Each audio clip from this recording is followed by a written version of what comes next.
നമ്മുടെ ജീവിതം ഒരു യാത്രയാണ്. ആ യാത്രയിൽ പലരും നമ്മുടെ കൂടെ വരുന്നു. ചിലർ പകുതി വഴിയിൽ ഇറങ്ങുന്നു, മറ്റു ചിലർ നമ്മെ തളർത്തുന്നു. ജീവിതത്തിൽ മുന്നേറണമെങ്കിൽ നമ്മൾ കൈവശം വെച്ചിരിക്കുന്ന അനാവശ്യമായ ഭാരങ്ങൾ ഇറക്കി വെക്കേണ്ടതുണ്ട്. ഒരു വിത്ത് പാകിയാൽ അത് മരമാകണമെങ്കിൽ ആ വിത്തിന്റെ പുറന്തോട് പൊട്ടിമാറുക തന്നെ വേണം. അതുപോലെ നമ്മുടെ ജീവിതത്തിലേക്ക് പുതിയതും അർത്ഥവത്തായതുമായ ബന്ധങ്ങൾ കടന്നു വരണമെങ്കിൽ നമ്മെ തളർത്തുന്ന, നമ്മുടെ സന്തോഷം കവർന്നെടുക്കുന്ന പഴയ ചില ബന്ധങ്ങളുടെ ചങ്ങലക്കെട്ടുകൾ പൊട്ടിച്ചെറിയേണ്ടി വരും. ഇതൊരു തകർക്കലല്ല, മറിച്ച് ഒരു പുതുക്കിപ്പണിയലാണ്. ശൂന്യമായ ഒരു പാത്രത്തിലേക്ക് പുതിയ പാനീയം നിറയ്ക്കാൻ കഴിയൂ. അതുപോലെ നമ്മുടെ മനസ്സിനും ജീവിതത്തിനും വിഷലിപ്തമായ ബന്ധങ്ങൾ നിറഞ്ഞു നിൽക്കുമ്പോൾ നമ്മെ ശരിക്കും സ്നേഹിക്കുന്നവർക്കോ ബഹുമാനിക്കുന്നവർക്കോ അവിടെ ഇടമില്ലാതെ പോകുന്നു. ഇന്ന് നമ്മൾ സംസാരിക്കുന്നത് എന്തുകൊണ്ട് ചില ബന്ധങ്ങൾ ഉപേക്ഷിക്കപ്പെടണമെന്നും അത് എങ്ങനെ നമ്മുടെ ജീവിതത്തെ കൂടുതൽ സുന്ദരമാക്കും എന്നതിനെക്കുറിച്ചുമാണ്. ഒന്നാമതായി നാം മനസ്സിലാക്കേണ്ടത്, നമ്മുടെ മനസ്സ് പരിമിതമായ ഒരിടമാണ്. അതിൽ സങ്കടങ്ങളും പൊരുത്തക്കേടുകളും നിറഞ്ഞ ബന്ധങ്ങളെക്കുറിച്ച് ചിന്തിച്ച് സമയം കളയുമ്പോൾ പുതിയൊരാളെ സ്വീകരിക്കാനോ നിലവിലുള്ള നല്ല ബന്ധങ്ങളെ പരിപാലിക്കാനോ നമുക്ക് സാധിക്കാതെ വരുന്നു.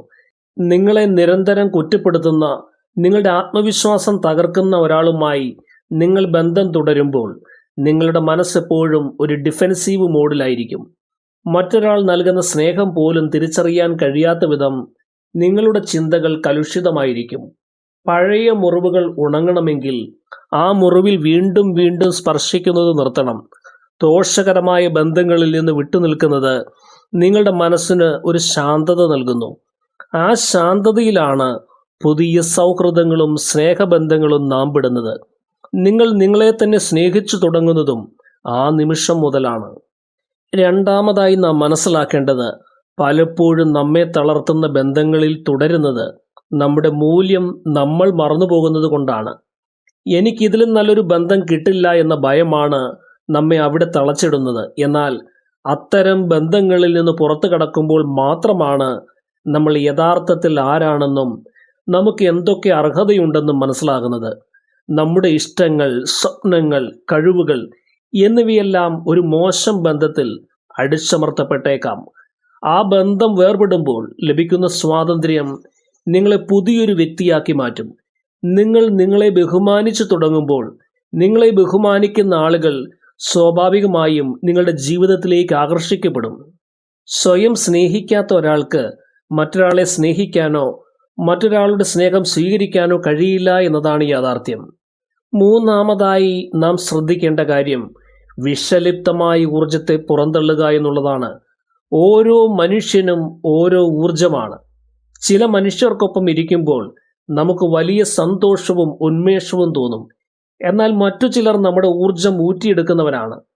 നിങ്ങൾ എത്ര പോസിറ്റീവായി ചിന്തിക്കാൻ ശ്രമിച്ചാലും കൂടെയുള്ള ആൾ എപ്പോഴും നെഗറ്റിവിറ്റി മാത്രം സംസാരിക്കുന്നവരാണ് എങ്കിൽ അത് നിങ്ങളെയും ബാധിക്കും. ഇത്തരം ടോക്സിക്കായ മനുഷ്യരുമായുള്ള ബന്ധം വേർപെടുത്തുന്നത് നിങ്ങളുടെ ജീവിതത്തിലെ നെഗറ്റീവ് ഊർജത്തെ പുറന്തള്ളാൻ സഹായിക്കും. പകരം നിങ്ങളെ പ്രോത്സാഹിപ്പിക്കുന്ന, നിങ്ങളുടെ വിജയത്തിൽ സന്തോഷിക്കുന്ന മനുഷ്യർക്കായി ആ വാതിൽ തുറന്നിടുക. നിങ്ങളുടെ ചുറ്റുമുള്ള 5 പേരുടെ ശരാശരിയാണ് നിങ്ങൾ. അതുകൊണ്ട് ആ 5 പേരെ തിരഞ്ഞെടുക്കുമ്പോൾ വളരെ ശ്രദ്ധിക്കണം. നാലാമതായി നാം മനസ്സിലാക്കേണ്ടത്, മാറ്റങ്ങളെ സ്വീകരിക്കാനുള്ള ധൈര്യം സംഭരിക്കുക എന്നുള്ളതാണ്. മാറ്റം എപ്പോഴും ഭയപ്പെടുത്തുന്നതാണ്. വർഷങ്ങളായുള്ള ശീലങ്ങൾ മാറ്റുക എന്നത് പ്രയാസകരമാണ്. എന്നാൽ മാറ്റമില്ലാതെ വളർച്ചയില്ല. ഒരു പഴയ കെട്ടിടം പൊളിച്ചു നീക്കിയാലേ അവിടെ മനോഹരമായ പുതിയൊരു നിർമ്മിതി സാധ്യമാകൂ. ദോഷകരമായ ബന്ധങ്ങൾ ഉപേക്ഷിക്കുന്നത് വലിയൊരു ധീരതയാണ്. ആ ധൈര്യം കാണിക്കുമ്പോൾ നിങ്ങൾ പ്രപഞ്ചത്തിന് നൽകുന്ന സന്ദേശം ഞാൻ ഇതിലും നല്ലത് അർഹിക്കുന്നു എന്നാണ്. ജീവിതത്തിന്റെ പുതിയ ഘട്ടത്തിലേക്ക് കടക്കുമ്പോൾ പുതിയ തരം വെല്ലുവിളികളും അവസരങ്ങളും നിങ്ങളെ തേടിയെത്തും. പഴയ ബന്ധങ്ങളുടെ തടവറയിൽ നിന്ന് പുറത്തു കടക്കുമ്പോൾ നിങ്ങൾ പുതിയ ലോകത്തേക്കാണ് പ്രവേശിക്കുന്നത്. അവിടെ നിങ്ങൾക്കായി കാത്തിരിക്കുന്നത് നിങ്ങളുടെ ചിന്താഗതിയുമായി ഒത്തുപോകുന്ന, നിങ്ങളെ പൂർണ്ണമായി ഉൾക്കൊള്ളുന്ന നല്ല മനുഷ്യരായിരിക്കും. അഞ്ചാമതായി നാം ശ്രദ്ധിക്കേണ്ട കാര്യം, മുൻഗണനകൾ പുനർനിർണയിക്കുക എന്നുള്ളതാണ്. തെറ്റായ ബന്ധങ്ങളിൽ നമ്മൾ ഒരുപാട് സമയം ഇൻവെസ്റ്റ് ചെയ്യുന്നുണ്ട്. ആ സമയം നമ്മുടെ കരിയറിനോ നമ്മുടെ ആരോഗ്യത്തിനോ അല്ലെങ്കിൽ ശരിക്കും നമ്മെ സ്നേഹിക്കുന്ന കുടുംബാംഗങ്ങൾക്കോ നൽകാൻ നമുക്ക് കഴിയാറില്ല. ഒരു മോശം ബന്ധം വേർപെടുത്തുമ്പോൾ നിങ്ങൾക്ക് ലഭിക്കുന്നത് വലിയൊരു സമയമാണ്. ആ സമയം നിങ്ങൾക്കായി മാറ്റിവെക്കുക. നിങ്ങളുടെ മുൻഗണനകൾ എന്താണ് എന്ന് ആലോചിക്കുക. നിങ്ങൾക്കായി സമയം ചിലവഴിക്കുമ്പോൾ നിങ്ങൾക്ക് കൂടുതൽ വ്യക്തത ലഭിക്കും. ഈ വ്യക്തതയാണ് നല്ല ബന്ധങ്ങൾ തിരഞ്ഞെടുക്കാൻ നിങ്ങളെ സഹായിക്കുന്നത്. ആരെയാണ് കൂടെ കൂട്ടേണ്ടതെന്നും ആരെയൊക്കെ അകറ്റി നിർത്തണമെന്നും തിരിച്ചറിയാനുള്ള വിവേകം നിങ്ങൾക്ക് കൈവരും. അനാവശ്യമായ തർക്കങ്ങളും മാനസിക വിഷമങ്ങളും ഇല്ലാതാകുമ്പോൾ ജീവിതം കൂടുതൽ അർത്ഥവത്തായി മാറും. ആറാമതായി നാം മനസ്സിലാക്കേണ്ടത് ഓരോ വേർപിരിയലും ഒരു പാഠമാണ്.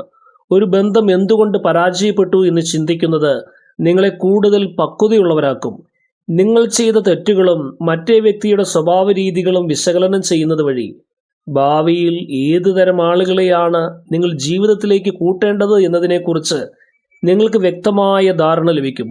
മുൻകാല ബന്ധങ്ങളിലെ കൈപ്പേറിയ അനുഭവങ്ങൾ നിങ്ങളെ തകർക്കാനല്ല, മറിച്ച് കൂടുതൽ ശക്തരാക്കാനാണ് ഉണ്ടായത്. ഈ അനുഭവ സമ്പത്ത് പുതിയൊരു ബന്ധം കെട്ടിപ്പടുക്കുമ്പോൾ ഒരു വഴികാട്ടിയായി പ്രവർത്തിക്കും. ഒരിക്കൽ പറ്റിയ അബദ്ധങ്ങൾ ആവർത്തിക്കാതിരിക്കാനും യഥാർത്ഥ സ്നേഹം തിരിച്ചറിയാനും ഈ തിരിച്ചറിവുകൾ നിങ്ങളെ സഹായിക്കും. ഓരോ വീഴ്ചയും ഒരു ഉയർത്തെഴുന്നേൽപ്പിനുള്ള തയ്യാറെടുപ്പാണ്. ഏഴാമതായി നാം മനസ്സിലാക്കേണ്ടത് യഥാർത്ഥ സ്നേഹത്തിനായി വാതിൽ തുറക്കുക എന്നുള്ളതാണ്. നിങ്ങൾ തെറ്റായ ഒരാളുടെ കൈ പിടിച്ചിരിക്കുമ്പോൾ ശരിയായ ഒരാൾക്ക് നിങ്ങളുടെ കൈ പിടിക്കാൻ കഴിയുകയില്ല. ജീവിതം എന്നത് പരിമിതമായ നിമിഷങ്ങളുടെ സമാഹാരമാണ്. ആ നിമിഷങ്ങൾ നിങ്ങളെ വേദനിപ്പിക്കുന്നവർക്കായി നീക്കിവെക്കുന്നത് നിങ്ങളോട് തന്നെ ചെയ്യുന്ന അനീതിയാണ്. മോശം ബന്ധങ്ങൾ വേർപെടുത്തി നിങ്ങൾ മുന്നോട്ട് നടക്കുമ്പോൾ അവിടെയാണ് നിങ്ങളെ ശരിക്കും മനസ്സിലാക്കുന്നവർക്കായി ഒരിടമുണ്ടാകുന്നത്. കാത്തിരിപ്പ് ചിലപ്പോൾ ദൈർഘ്യമേറിയതാകാം, പക്ഷേ ആ കാത്തിരിപ്പിനൊടുവിൽ ലഭിക്കുന്ന ബന്ധം കൂടുതൽ ദൃഢവും മനോഹരവുമായിരിക്കും. നമ്മെ നയിക്കുന്ന, പ്രകാശിപ്പിക്കുന്ന, നമുക്ക് സമാധാനം നൽകുന്ന ബന്ധങ്ങൾ മാത്രമേ നമ്മുടെ ജീവിതത്തിൽ നിലനിൽക്കാവൂ. അങ്ങനെയുള്ള ബന്ധങ്ങൾ കെട്ടിപ്പടുക്കണമെങ്കിൽ പഴയ ചീഞ്ഞഴുകിയ വേരുകൾ മുറിച്ചു മാറ്റുക തന്നെ വേണം. ചുരുക്കത്തിൽ, ബന്ധങ്ങൾ വേർപെടുത്തുക എന്നത് എപ്പോഴും ഒരു പരാജയമല്ല, മറിച്ച് അതൊരു അതിജീവനമാണ്. സ്വന്തം സമാധാനത്തിനും വളർച്ചയ്ക്കും വേണ്ടി എടുക്കുന്ന കടുത്ത തീരുമാനങ്ങൾ ഒരിക്കലും തെറ്റാകില്ല. കടൽ ശാന്തമായാൽ മാത്രം പോരാ, കപ്പൽ യാത്ര തുടരണമെങ്കിൽ നങ്കൂരം ഉയർത്തുക തന്നെ വേണം. നിങ്ങളുടെ ജീവിതത്തിലെ നങ്കൂരമായി നിലനിൽക്കുന്ന, നിങ്ങളെ മുന്നോട്ട് പോകാൻ അനുവദിക്കാത്ത ബന്ധങ്ങളെ തിരിച്ചറിയുക. അവയോട് വിട പറയുക. അതല്പം വേദനയുണ്ടാക്കുന്ന കാര്യമായിരിക്കും, പക്ഷേ ആ വേദന ഒരു പുതിയ പ്രഭാതത്തിലേക്കുള്ള തുടക്കമാണ്. നിങ്ങളെ ബഹുമാനിക്കാത്ത ഒരിടത്തും നിങ്ങൾ നിൽക്കരുത്. നിങ്ങൾക്ക് സന്തോഷം നൽകാത്ത ഒരു ബന്ധവും നിങ്ങളെ പൂർണ്ണനാക്കുകയില്ല. ഓർക്കുക, നിങ്ങൾ മനോഹരമായ ഒരു ജീവിതം അർഹിക്കുന്നുണ്ട്. ആ ജീവിതത്തിലേക്ക് നല്ല മനുഷ്യർ കടന്നു വരാൻ ആദ്യം നിങ്ങൾ നിങ്ങളുടെ മനസ്സിനെ പാകപ്പെടുത്തുക. പുതിയ യാത്രകൾ ആരംഭിക്കട്ടെ. പുതിയ സ്നേഹങ്ങൾ പൂവിടട്ടെ. എല്ലാ സ്നേഹിതർക്കും ഹൃദയം നിറഞ്ഞ നന്ദി.